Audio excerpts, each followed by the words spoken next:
Nos próximos capítulos da novela A Gata, Esmeralda resolve levar Xavier para examinar Lorena, que não gosta muito, pois o rapaz é cego, mas acaba cedendo.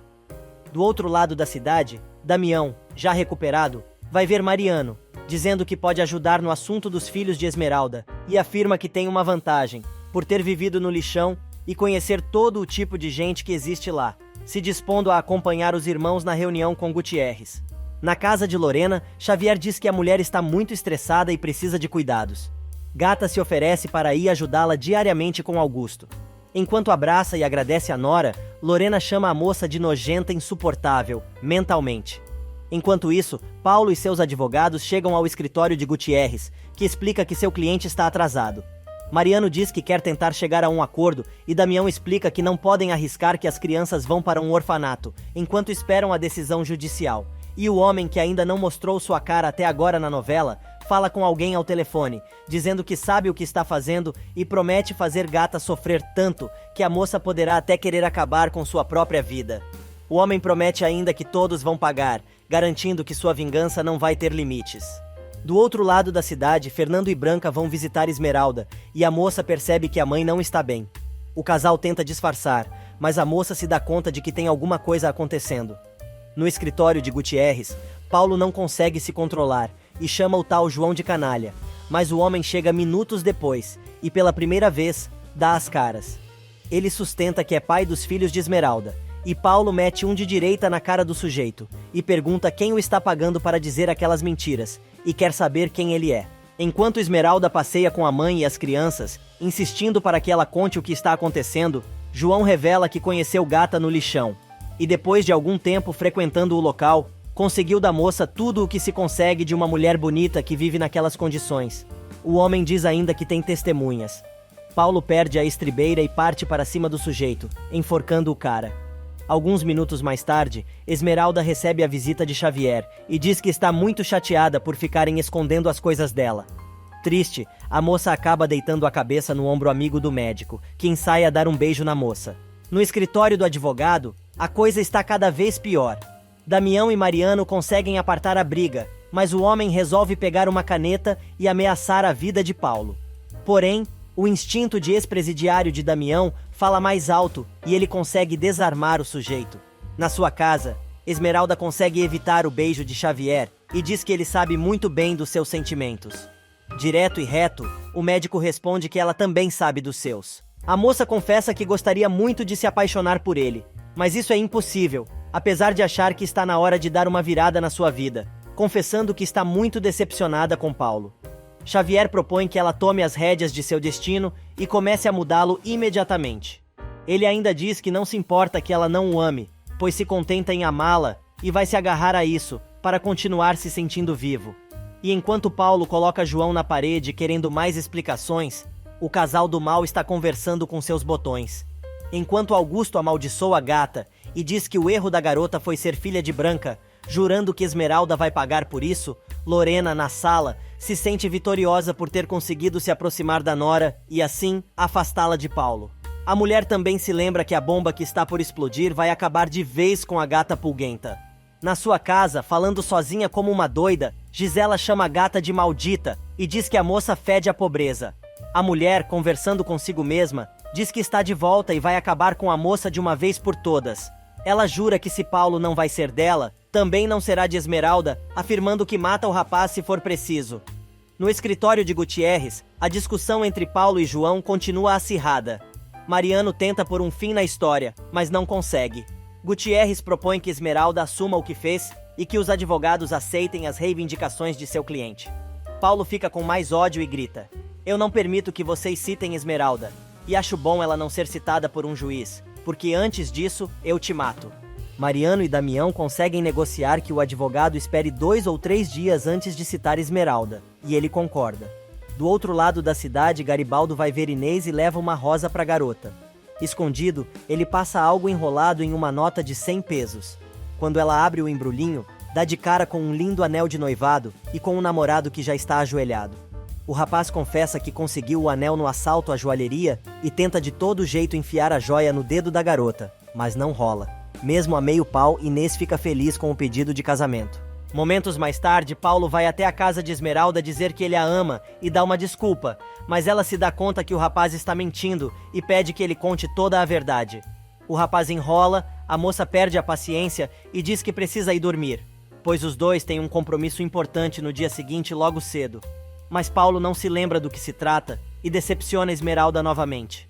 E na cadeia, apesar de contente, Inês chama o namorado de burro, dizendo que ele não pode lhe dar um anel roubado e lembra que é por causa do assalto que ela está presa. Garibaldo insiste no casamento, mas ela dá o maior pé na bunda do rapaz, dizendo que a única coisa que ele fez foi estragar tudo. Ela diz ainda que não vai devolver o anel, pois ele significa grana na cadeia e com isso pode dormir numa cama melhor. A garota vai embora e deixa Garibaldo plantado, sozinho. Rita finalmente se casa com Chácharas e é conduzida ao altar por Silencioso. Com a igreja cheia, a cerimônia é conduzida por Padre Rivas. Enquanto isso, na mansão dos Martínez Negrete, Lorena tenta sem sucesso dar o remédio ao marido e diz: "Não acha que é muito cedo para você morrer? Não dá para me fazer um agradinho na vida? Quero que você fique mais tempo neste mundo, pois quero ver você sofrer. Quero acabar com você lentamente." Dora chega e avisa que Gisela está na sala esperando por ela e a mulher ainda atira um beijinho pro marido antes de sair do quarto. Na sala, Lorena conta a Gisela que a situação com Gata continua a mesma coisa e o tal João mantém sua palavra e diz que os filhos da moça são dele. A mulher quer saber se a cúmplice está pagando o sujeito, mas Gisela não tem nada a ver com isso. Lorena tem mais uma novidade para contar. Ela diz que conseguiu convencer Esmeralda a ajudá-la a cuidar de Augusto, assim vai poder envenená-la contra Paulo. Enquanto isso, do outro lado da cidade, o casamento de Rita termina. Chácharas tenta beijar a noiva e acaba levando um bofetão. O homem não entende nada e a velha o manda se comportar, pois a noite de núpcias é mais tarde. E começa a festa em comemoração ao matrimônio na casa de Silencioso. Chácharas agradece a presença de todos e Rita resolve comentar que ninguém faltaria à festa, pois tem comida e bebida de graça. O ex-boxeador fica envergonhado, porém, continua seu brinde. Enquanto isso, Fernando e Mariano conversam no escritório, enquanto esperam o detetive chegar. O advogado conta que, no encontro que teve no dia anterior no escritório de Gutierrez, João continuou afirmando que é pai dos filhos de Esmeralda. O Marquês se irrita. Porém, Mariano comenta que, se ele não conhecesse Esmeralda como conhece, acreditaria no sujeito, que é um ótimo ator.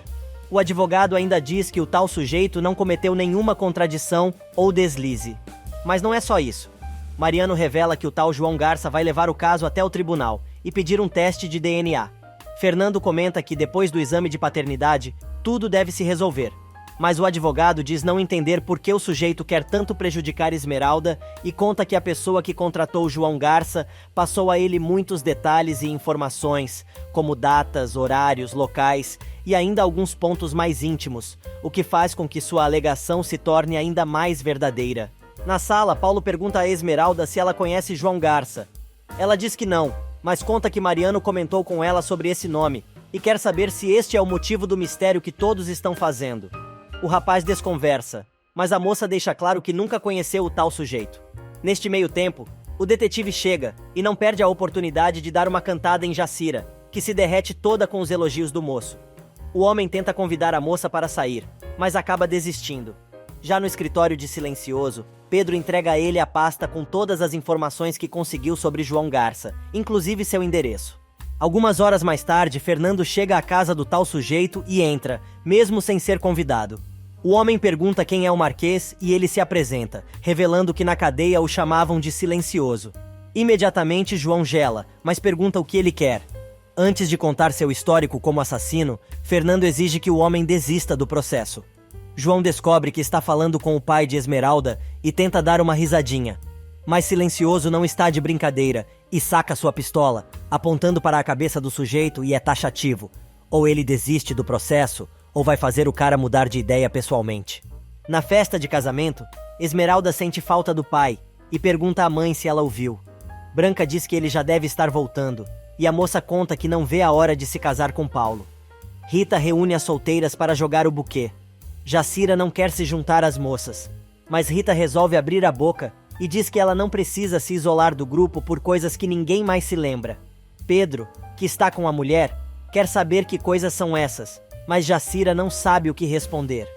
Enquanto isso, com a arma grudada na cara de João, Silencioso avisa para ele pensar bem no que vai fazer, pois na sua filha ninguém toca nem com uma rosa. Na casa ao lado, Mariano diz à mãe para ir ver Paulo. Ela continua o teatro, dizendo que se preocupa em sair do lado do marido, mas acaba aceitando ir ver o filho.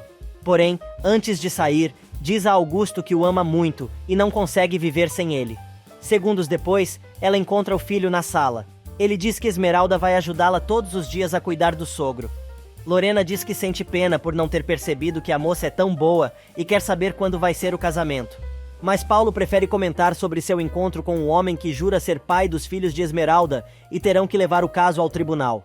O rapaz diz que a moça não sabe de nada, mas Lorena adverte ao filho que ele não devia esconder nada da garota, mas ele pede que a mãe não conte nada.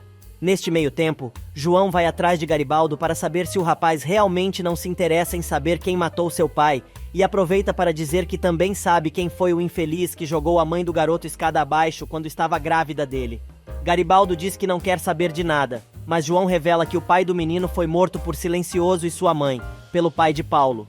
Enquanto isso, na mansão, Augusto resmunga consigo mesmo que não suporta mais a presença de Gata naquela casa. Alguns momentos mais tarde, Mariano comenta com a mãe sobre o que está acontecendo com Esmeralda, e ela diz que é inadmissível que alguém duvide desta maneira da honra de sua nora. O rapaz explica que a situação só vai estar resolvida com o teste de DNA que deve ser pedido pelo juiz. Mariano conta ainda que talvez tenha uma solução, mas não pode contar do que se trata.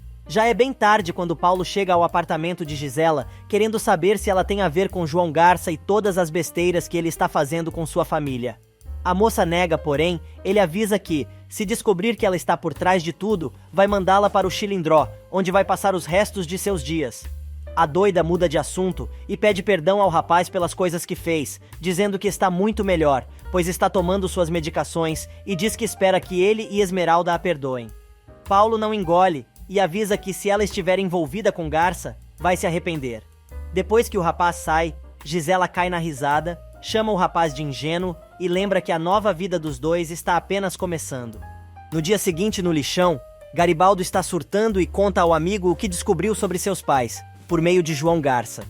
O rapaz jura a Billy que, se realmente ele foi parar no lixão por causa do assassinato de seus pais, os responsáveis vão ter que pagar. Do outro lado da cidade, Mariano espera João sair e resolve invadir o apartamento do sujeito, para tentar descobrir quem ele realmente é. Enquanto isso, João caminha para seu próximo compromisso, quando se dá conta que esqueceu seu celular e decide voltar ao apartamento, onde, aliás, Mariano está procurando algo que incrimine o sujeito. Ele acha o celular, mas Garça aparece bem na hora e quer saber o que o advogado está fazendo ali.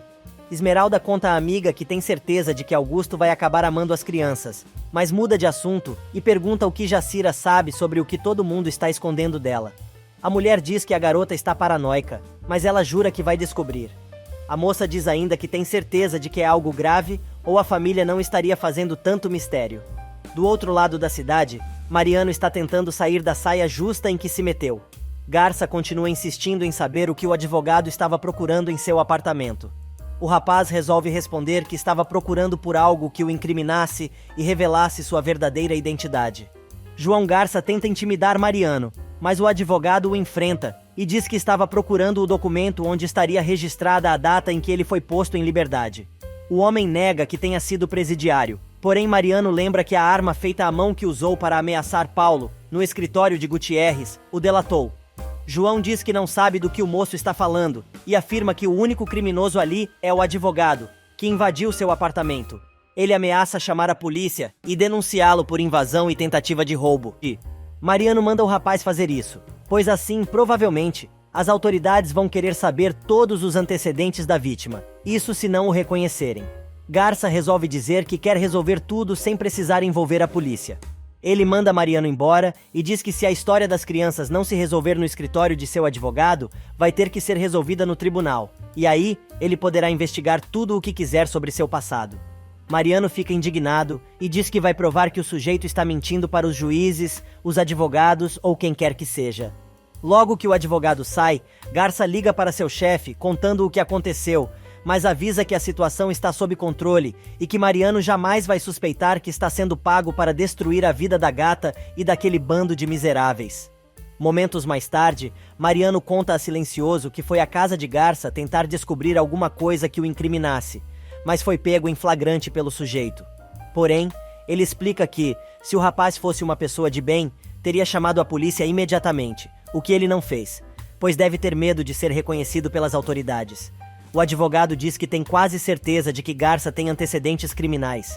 Silencioso não entende por quê, então o sujeito insiste em ir aos tribunais. O advogado esclarece que, neste caso, ele estaria diante de um juiz de família, por um caso cível.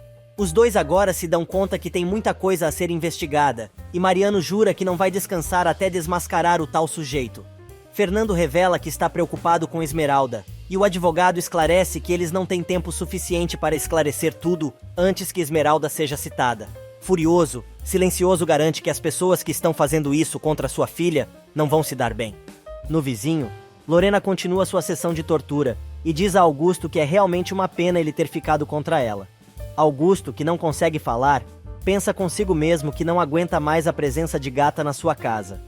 Mas a mulher não está disposta a desistir de sua vingança e revela que ele deve estar a ponto de ter uma crise nervosa por causa de Esmeralda, mas avisa que ela quer a garota bem próxima para que possa dar a punhalada final, jurando que depois disso vai fazer da vida dela e do marido o próprio inferno.